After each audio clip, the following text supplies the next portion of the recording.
The Achaemenid Empire lasted 208 years. The Macedonian Empire of Alexander the Great lasted 231. The Roman Republic lasted 233. Romanov Russia lasted 234. Today, the United States of America is 244 years old. What happens next? Where do we go from here? What do we build out of the ashes? Hello, I'm Kanaz Phylan, and these are Notes from the End of Time.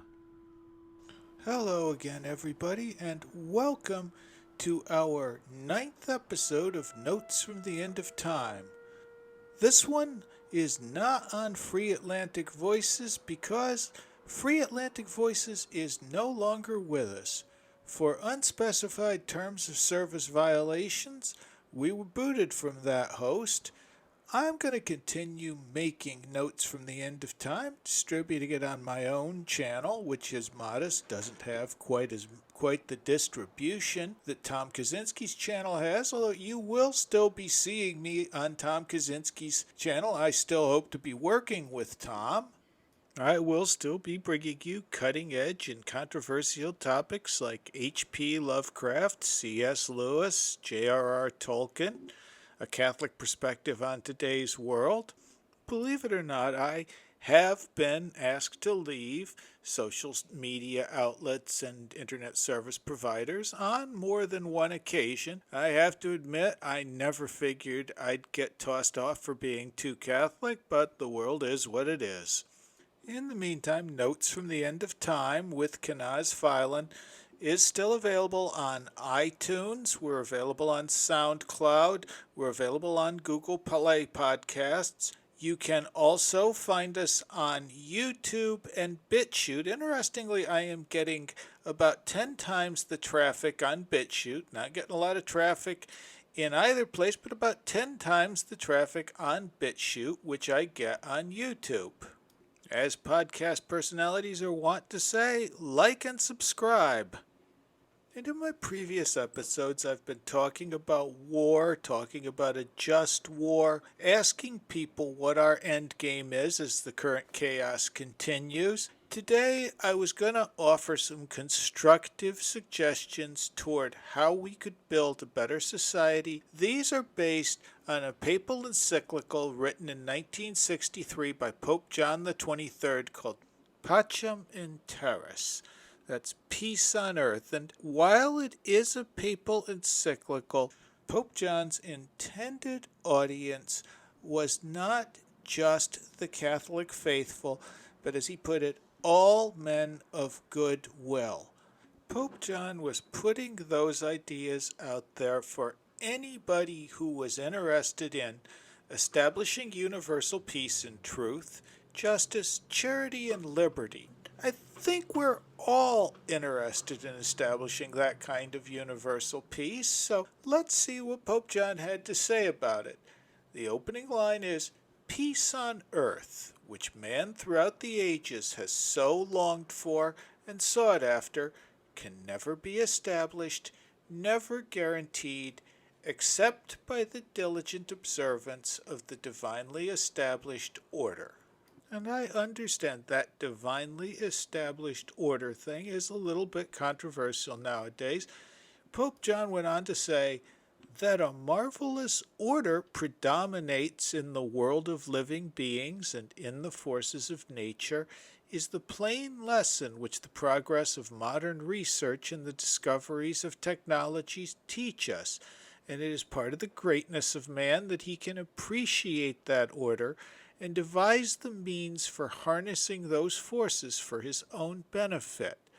But what emerges first and foremost from the progress of scientific knowledge and the inventions of technology is the infinite greatness of God Himself, who created both man and the universe. Moreover, God created man in His own image and likeness, endowed him with intelligence and freedom, and made him Lord of creation. All this the psalmist proclaims when he says, Thou hast made him a little less than the angels. Thou hast crowned him with glory and honor, and hast set him over the works of thy hands. Thou hast subjected all things under his feet. Here we see that, like the founding fathers, Pope John believes that every human being is endowed with certain inalienable rights by a creator. And of course, there are many objections to that idea in the modern world. One of the most common objections being, if God created us in his own image, why are we such horrible beings? Why do we always fight with each other? Why do we always do these injustices?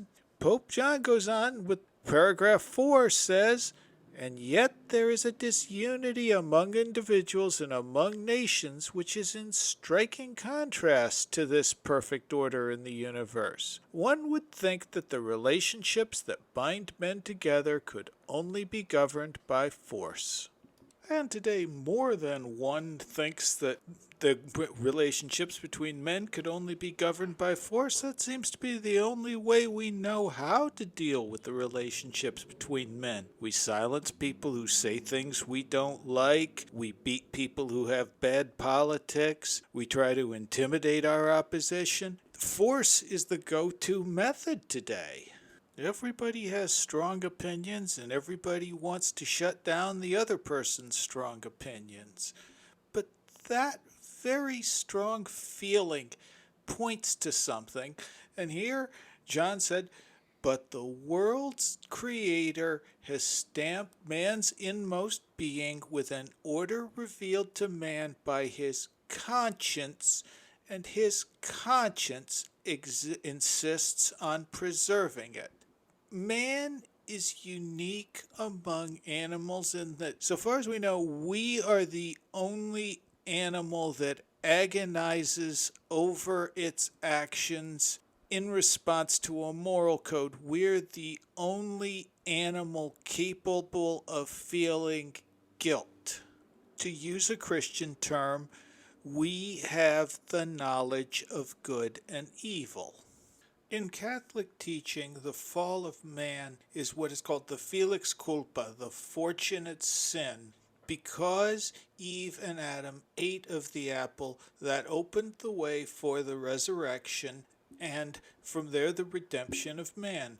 Because we have the knowledge of good and evil, and that appears to be universal. Yes, there are differences across cultures as to what constitutes right and what constitutes wrong, but they line up in a lot of key areas, and the important thing is, across cultures, there is an idea of right and of wrong, and an idea that man can know right and yet do wrong, and that man is tempted to do wrong.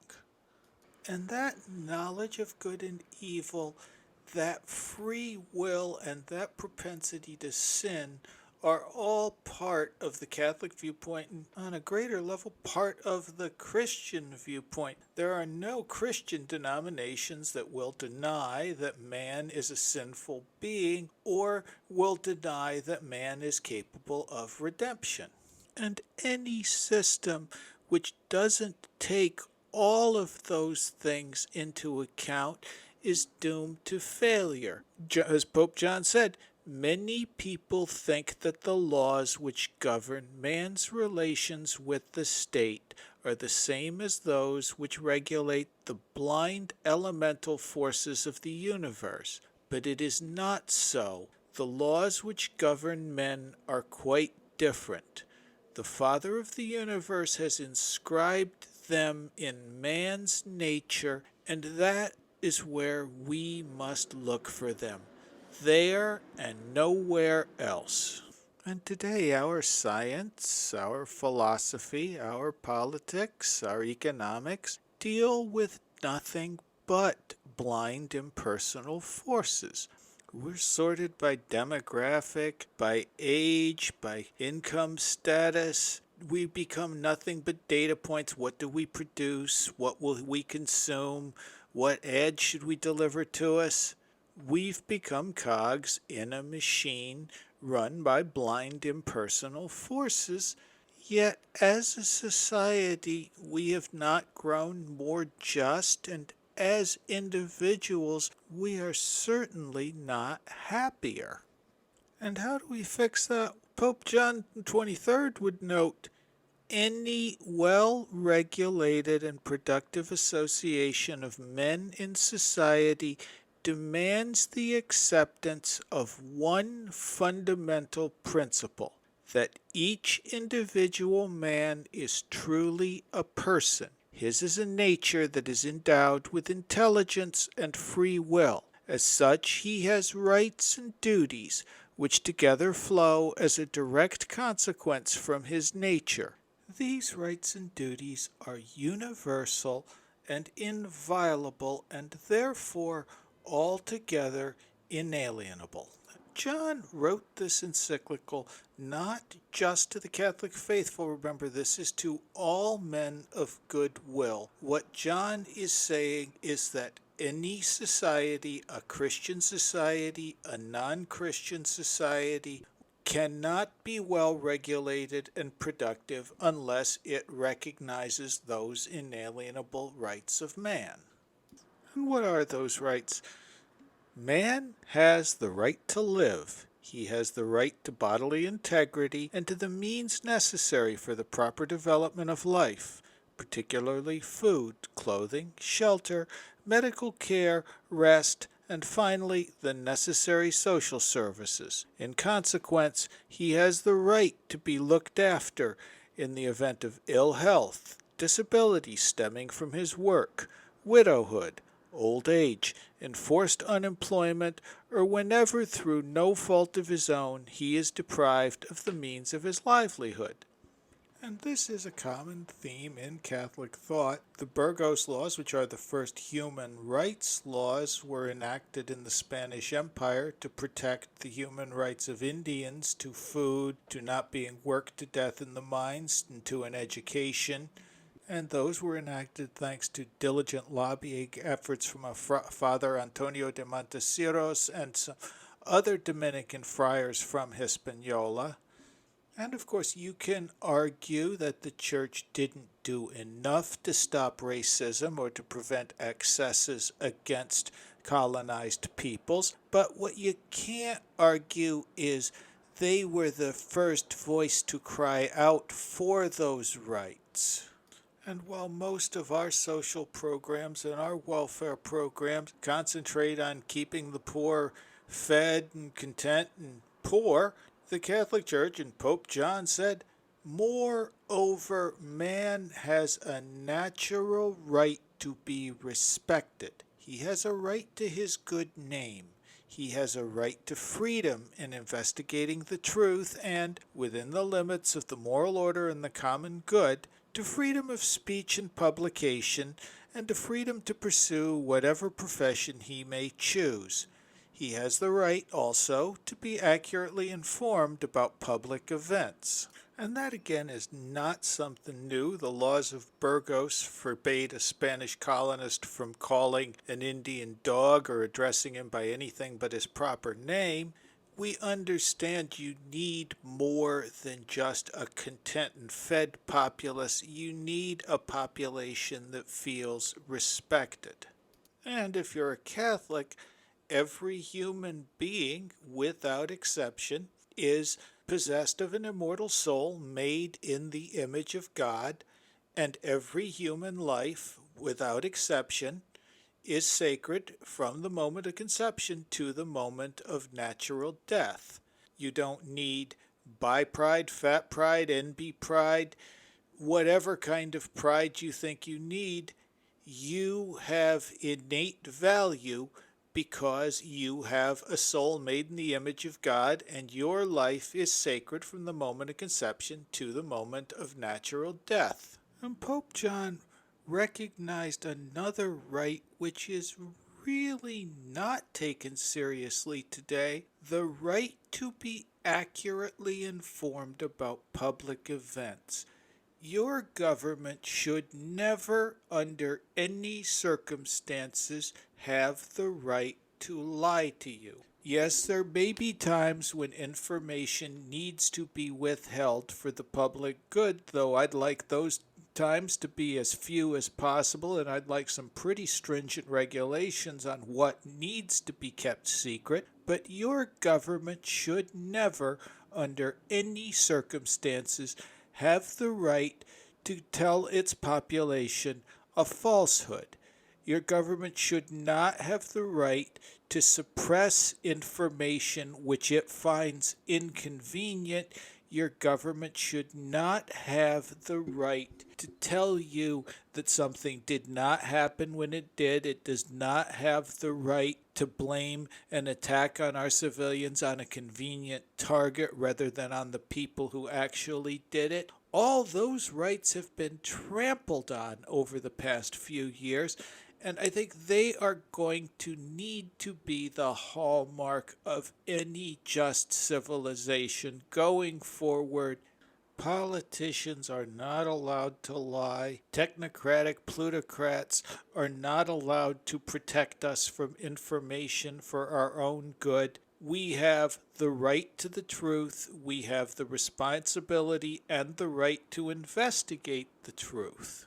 Every man has a right to receive a good general education and a technical or professional training consistent with the degree of educational development in his own country. Furthermore, a system must be devised for affording gifted members of society the opportunity of engaging in more advanced studies with a view to their occupying, as far as possible, positions of responsibility in society in keeping with their natural talent and acquired skill.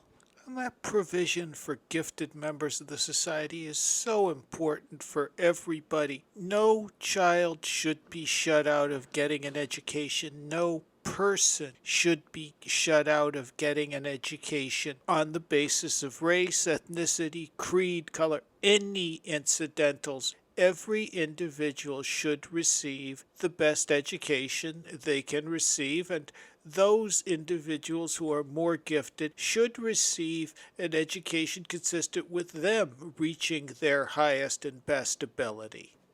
No one should be denied the opportunity for advancement, but here's another important thing. Nobody should be treated as a lesser human being because they lack the qualifications to advance above a humble station. That kid who dropped out of 8th grade at age 18 and now works as a farmhand is every bit as much a human being and a child of God as his classmate who went on to medical school. And I think that's an important difference between the Catholic worldview as espoused by John and our modern secular worldview. The Pope saw education as a human right. We've come to see it as an indicator of human value. And you hear a lot of talk today about fundamentalist Taliban and Christian theocracy, and we all want to create something out of the Handmaid's Tale. According to Pope John XXIII, also among man's rights is that of being able to worship God in accordance with the right dictates of his own conscience and to profess his religion both in private and in public. And this gets back to that idea of free will that I talked about earlier.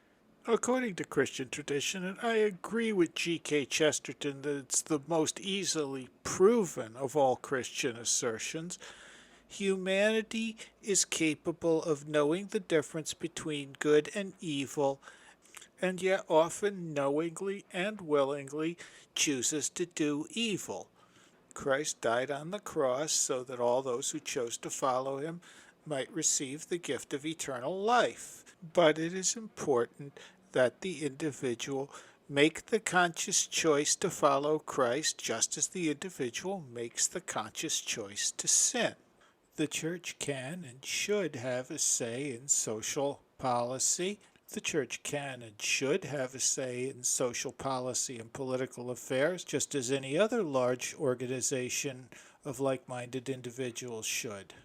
If the teachers' union can offer their thoughts on an education bill and the AFL-CIO on a presidential election, the Pope certainly should be allowed to offer his thoughts on abortion, or a local church to offer their thoughts on a gay pride parade.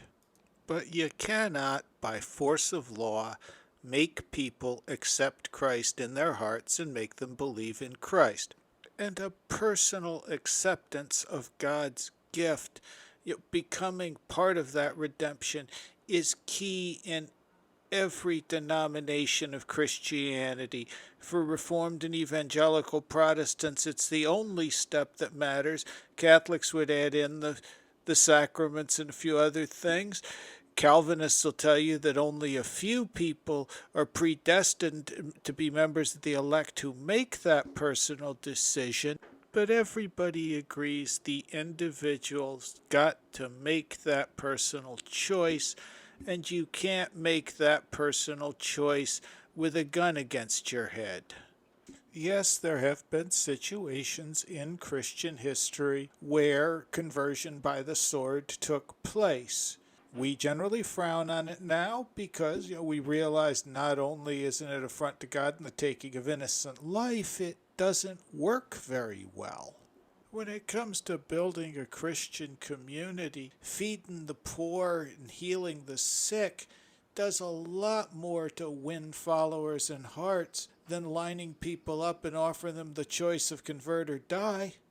And for American Catholics, there's also a personal interest. For most of American history, Roman Catholics were not only a minority, they were a persecuted minority. We faced discrimination in housing. There were Catholics killed in anti-immigrant and anti-Catholic riots in a number of American cities. We understand that any time you start seeing religious discrimination, if they start by burning mosques or they start by burning synagogues, sooner or later they are going to get around to desecrating our Madonnas and our crucifixes. Our faith has been around for 2,000 years and counting. I have confidence that we can survive in a free marketplace of ideas and that we can defend our traditions by correcting lies and by presenting truth. I would also note that many of those who scream the loudest about fundamentalist Taliban are happy to try to re-educate an entire society to conform with their ideology via various workshops, programs, public shamings, and every other tool they have at their disposal. So far, there really hasn't been a lot that Pope John XXIII said that would draw ire from even a far left person who read it with an open mind. It's pretty much in keeping with modern humanist thought. Paragraphs 15 through 17 of Pacem and Terris really highlight differences between the Catholic worldview and the postmodern secular view. In the postmodern secular view, the individual is predominant. The major focus is on individual rights, allowing individuals to express themselves, even if those expressions seem eccentric or deviate to community norms. There's much less focus on the nuclear family. If anything, the authoritarian patriarchal model of the family is seen as outmoded and even actively hostile to development. What Pope John XXIII said was, human beings also have the right to choose for themselves the life which appeals to them, whether it is to found a family, in the founding of which both the man and woman enjoy equal rights and duties, or to embrace the priesthood or the religious life. The family, founded upon marriage freely contracted, one indissoluble, must be regarded as the natural primary cell of human society. The interests of the family, therefore, must be taken very specially into consideration in social and economic affairs, as well as in the spheres of faith and morals, for all of these have to do with strengthening the family and assisting it in the fulfillment of its mission. Of course, the support and education of children is a right which belongs primarily to the parents. And if you're not interested in settling down and having children, and a lot of people nowadays aren't, you may find this focus threatening. And again, the church recognizes, and any just society will have to recognize, that there is a role and a place for single people, for people who, for whatever reason, are not interested in the heterosexual marriage with children model. But that model has worked in the West for centuries.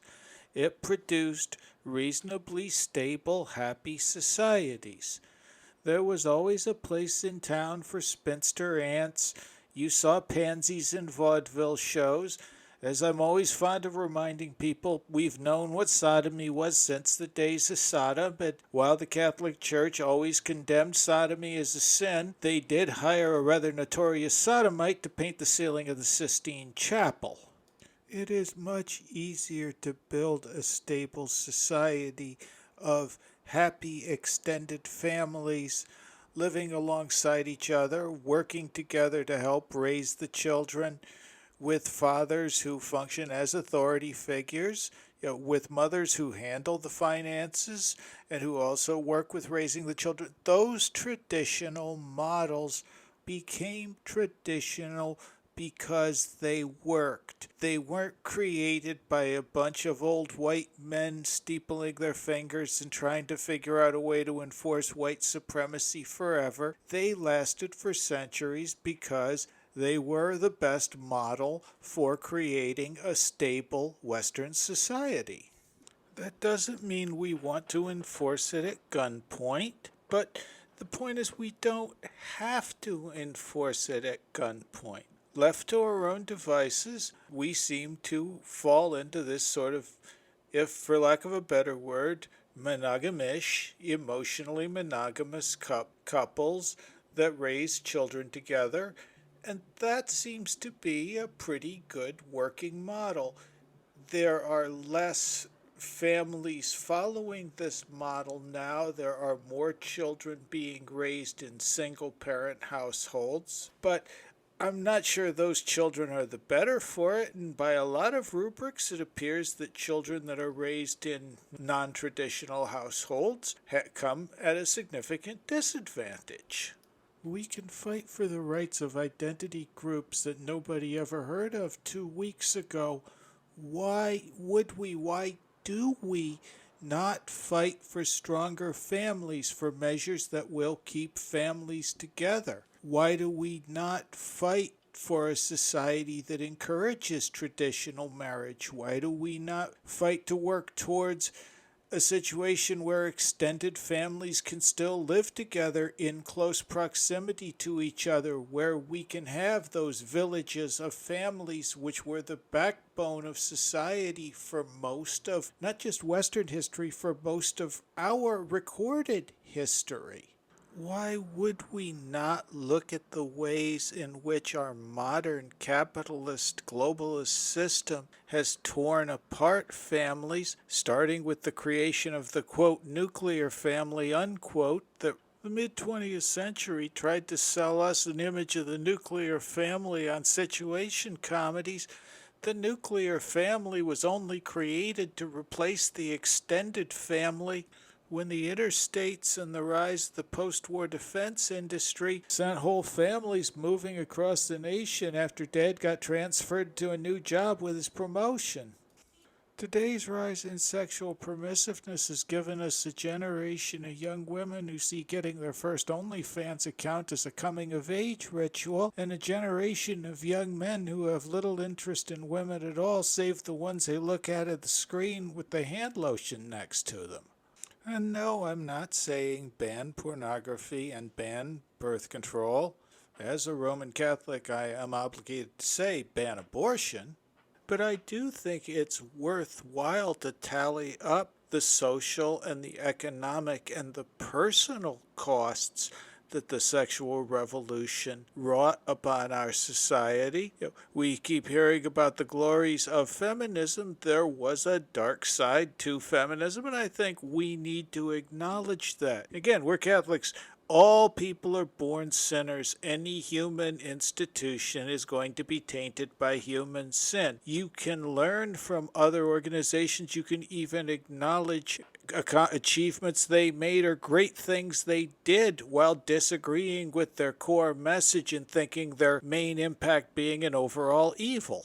There's room in our society for non-traditional lifestyles, for non-traditional marriages, for non-traditional families, but they are always going to be the exception to the rule. If that makes you feel uncomfortable, that's on you. You have the right to live your life as you see fit, privately and publicly. You don't have the right to a cheering section.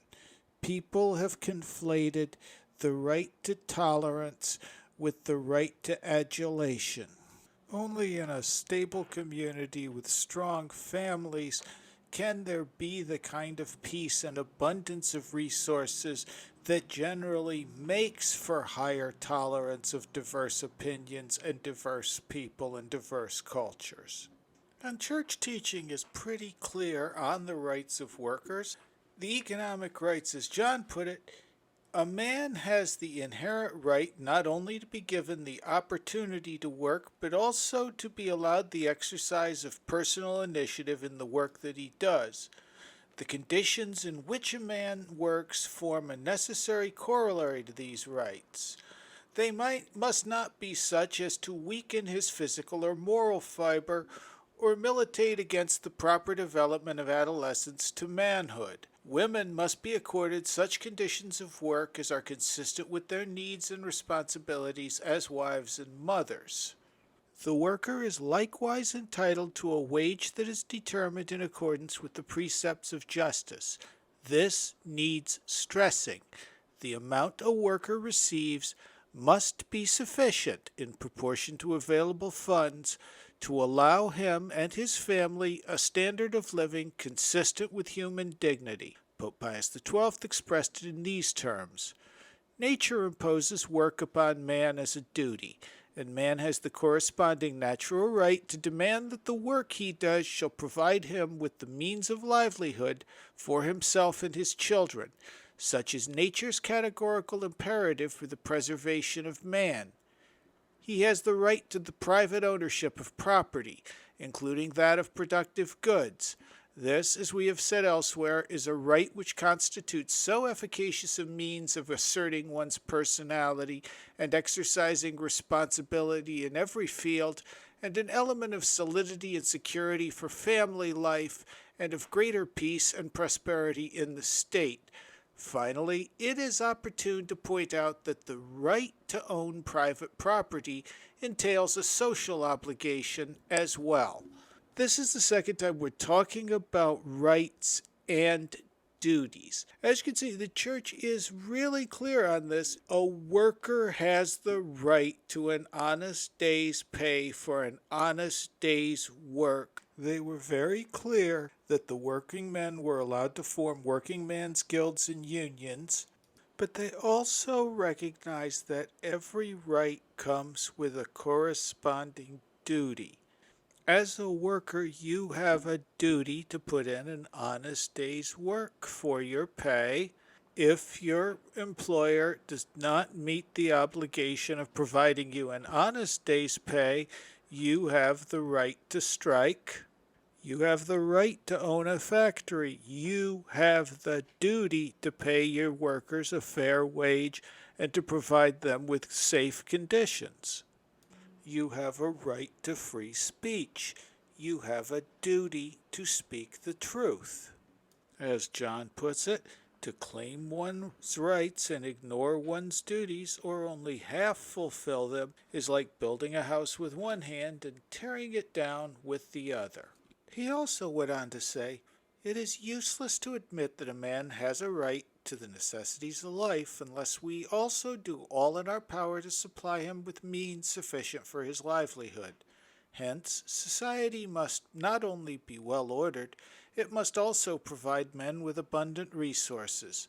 This postulates not only the mutual recognition and fulfillment of rights and duties, but also the involvement and collaboration of all men in the many enterprises which our present civilization makes possible, encourages, or indeed demands. 2 years before writing Pacem and Terris, John released a 1961 encyclical entitled Mater et Magistra. This was written on the 70th anniversary of Rerum Novarum, a groundbreaking work on the rights of the working poor by Pope Leo XIII. As you can see, the Roman Catholic Church has actually had a fairly long history of being in support of workers' rights, despite its reputation as being head pusher for the opiate to the masses.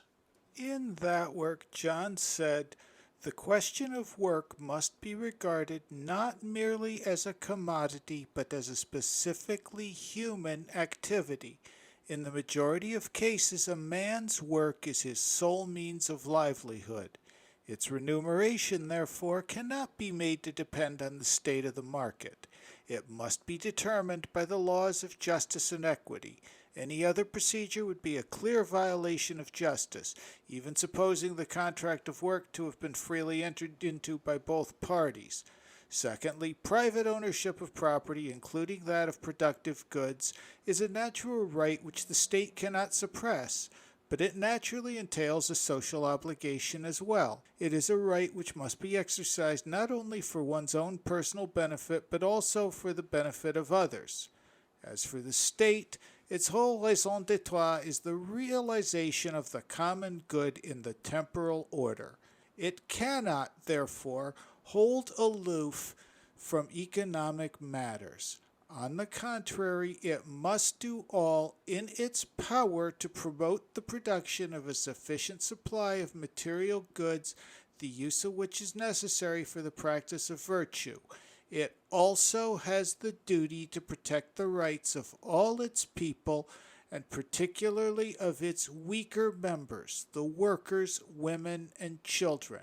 It can never be right for the state to shirk its obligation of working actively for the betterment of the condition of the working man.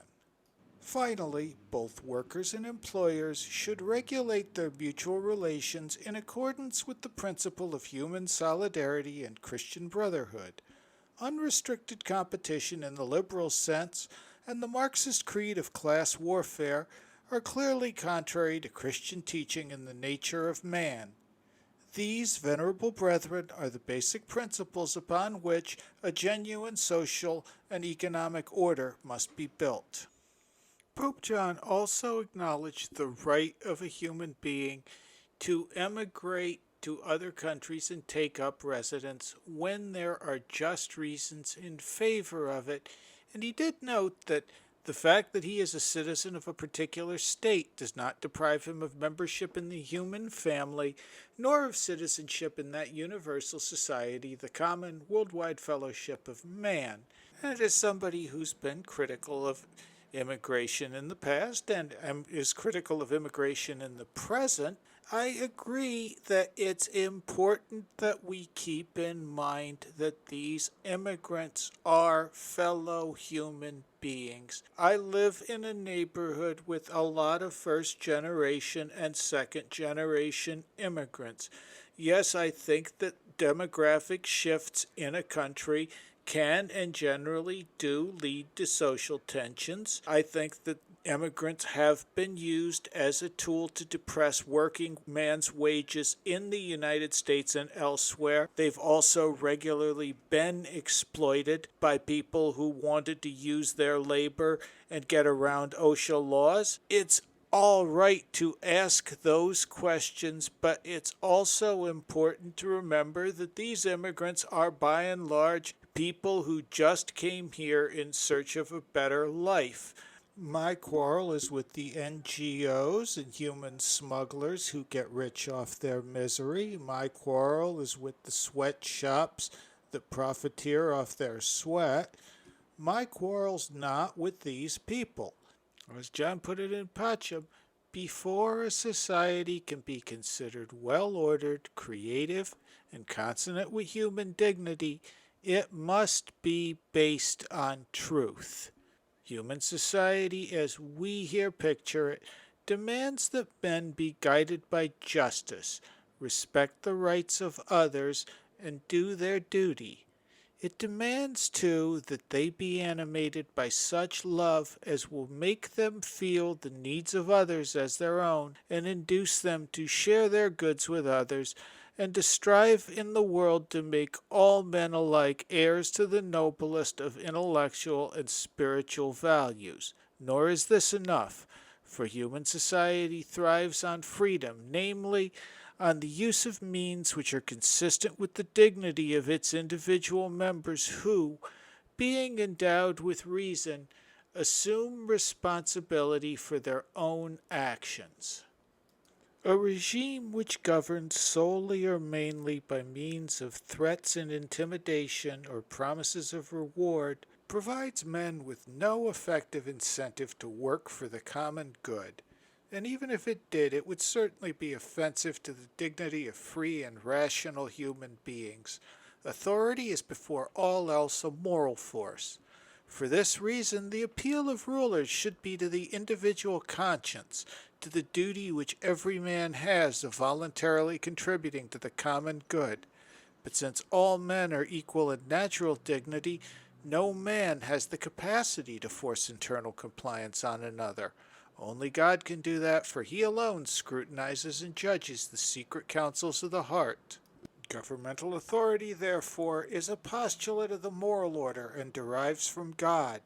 Consequently, laws and decrees passed in contravention of the moral order, and hence of the divine will, can have no binding force in conscience, since it is right to obey God rather than men. Indeed, the passing of such laws undermines the very nature of authority and results in shameful abuse. As St. Thomas teaches, in regard to the second proposition, we maintain that human law has the rationale of law insofar as it is in accordance with right reason, and as such it obviously derives from eternal law. A law which is at variance with reason is to that extent unjust and has no longer the rationale of law. It is rather an act of violence. He also offered a little bit of advice which may prove useful today in our era of endless programs aimed at tearing down white supremacism and fixing all sorts of social problems. The common welfare further demands that in their efforts to coordinate and protect, and their efforts to promote the rights of citizens, the civil authorities preserve a delicate balance. An excessive concern for the rights of any particular individuals or groups might well result in the principal advantages of the state being in effect monopolized by these citizens. Or again, the absurd situation can arise where the civil authorities, while taking measures to protect the rights of citizens, themselves stand in the way of the full exercise of these rights. For this principle must always be retained, that however extensive and far-reaching the influence of the state on the economy must be, it must never be exerted to the extent of depriving the individual citizen of his freedom of action. It must rather augment his freedom, while effectively guaranteeing the protection of everyone's essential personal rights. I think we've all seen where that one leads us so far, haven't we? And today we're talking an awful lot about global economies and the global community and globalism. John XXIII was writing around the time of the birth of the United Nations. It's just coming into power as a real force. He was very optimistic about it, but he saw the United Nations as a loose confederation of nations working together. His major interest was not bringing everybody together under a one-world government. It was seeing that the citizens of Africa and South Asia and other places where colonial rule was ending were treated with fairness and dignity and were allowed to build their own states. As he put it, the mutual ties between states must be governed by truth. Truth calls for the elimination of every trace of racial discrimination and the consequent recognition of the inviolable principle that all states are by nature equal in dignity. Each of them accordingly has the right to exist, to develop, and to possess the necessary means and accept a primary responsibility for its own development. Each is also legitimately entitled to its good name and to the respect which it is due. As we know from experience, men frequently differ widely in knowledge, virtue, intelligence, and wealth, but that is no valid argument in favor of a system whereby those who are in a position of superiority impose their will arbitrarily on others. On the contrary, such men have a greater share in the common responsibility to help others to reach perfection by their mutual efforts. So too, on the international level, some nations may have attained to a superior degree of scientific, cultural, and economic development, but that does not entitle them to exert unjust political domination over other nations. It means that they have to make a greater contribution to the common cause of social progress. So who is a nation and who's a state? That's a really tricky question. Are the Taiwanese a state? They say so. Nobody else agrees with them because they're too afraid of the People's Republic of China. Are the Kurds a people? Most people would agree that they are, but there is no Kurdistan. In 1900, Palestine was a backwater of the Ottoman province, occupied by a bunch of farmers that have been there for centuries. They didn't start calling themselves Palestinians till after the 1948 war, and come to think of it, there were no Israelis before then either. Today, everybody knows who Palestinians are, and everybody knows who the Israelis are. Pope John noted that political trend, which since the 19th century has become widespread throughout the world and has gained in strength, in which men of similar ethnic background are anxious for political autonomy and unification into a single nation. For many reasons, this cannot always be effected, and consequently minority peoples are often obliged to live within the territories of a nation of a different ethnic origin. This situation gives rise to serious problems. It is quite clear that any attempt to check the vitality and growth of these ethnic minorities is a flagrant violation of justice, the more so if such perverse efforts are aimed at their very extinction. Indeed, the best interests of justice are served by those public authorities who do all they can to improve the human conditions of the members of these minority groups, especially in what concerns their language, culture, ancient traditions, and their economic activity and enterprise. As I have said before, I expect we're going to see a pretty significant demographic shift within the United States in the wake of the George Floyd protests. The cities that were hit hardest by riots are certainly going to become poorer. They're going to become darker complected. You're going to see a lot of white flight out of those areas. And while I think many of the liberals who are leaving will hold on to a lot of their liberal ideals, I think you're also going to see a pretty decided shift to the hard right with many of them.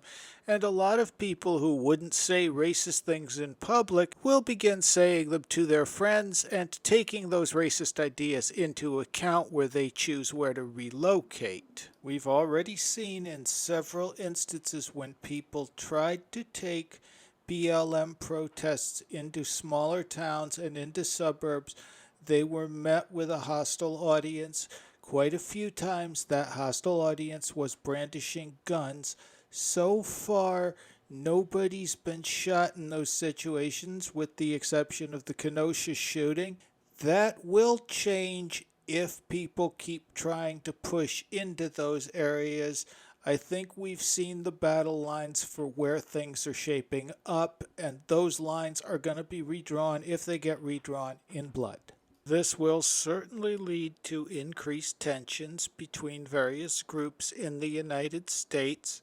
I expect this. I'm not saying it with any joy, but I think it's an obvious consequence of what has been going on. But I don't expect a world where we've got Greater Caucasia, New Wakanda, and Mexico Norte. We're going to have lots of situations where people are living amongst each other. We're going to have lots of situations where people are living alongside each other. We're going to have to learn how to treat each other with respect. We're going to have to learn how to respect each other's cultures. And for a while after this, we very well may have to learn how to respect each other's boundaries. But we are going to be responsible for shaping that future. We're going to have to draw those lines and we're going to have to talk to each other. Once again, getting back to Pacem and Terris, perhaps the best reproach would be, as Pope Pius XII said, a new order founded on moral principles is the surest bulwark against the violation of the freedom, integrity, and security of other nations, no matter what may be their territorial extension or their capacity for defense. For although it is almost inevitable that the larger states, in view of their greater power and vaster resources, will themselves decide on the norms governing their economic associations with small states, nevertheless these smaller states cannot be denied their right, in keeping with the common good, to political freedom and to the adoption of a position of neutrality in the conflicts between nations. No state can be denied this right, for it is a postulate of the natural law itself, as also of international law. These smaller states have also the right of assuring their own economic development. It is only with the effective guaranteeing of these rights that smaller nations can fittingly promote the common good of all mankind, as well as the material welfare and the cultural and spiritual progress of their own people. The solutions to our problems are not going to come from Washington. They're not going to be delivered by Amazon. The solutions to our problem will only be found among our people, in our communities. A peaceful solution to our problems will only come when we stop looking at each other as enemies and start seeing fellow brothers and sisters in Christ and fellows in the brotherhood of man. This isn't a perfect solution. It won't bring about a utopia. Beware of anybody who ever tries to sell you a utopia. Some of the nastiest hells on earth have been created by people that were trying to create heaven. What this can be is a framework for how we rebuild our world and a framework for how we rebuild our community. And the most important thing of all, it can be the framework for how we start to rebuild ourselves. We've been poisoned physically, we've been poisoned spiritually, we've been demoralized. We need recovery, we need the grail, we need to get back in touch with those eternal truths, and we need to use those eternal truths to heal ourselves and our land. You don't have to accept the Pope, you don't even have to accept Jesus, though I think you'd probably be happier if you did. But all I ask that you do is look at the truths I offered here, look at Pacem and Terris, use that as a source for a model of how you would build that better world and that better community out of ashes, because pretty soon, my friends, we're going to be doing just that. In the name of the Father, and of the Son, and of the Holy Spirit, this has been the 9th episode of Notes from the End of Time. I'm Kenaz Filan. Thank you very much for listening, and may God bless us each and every one.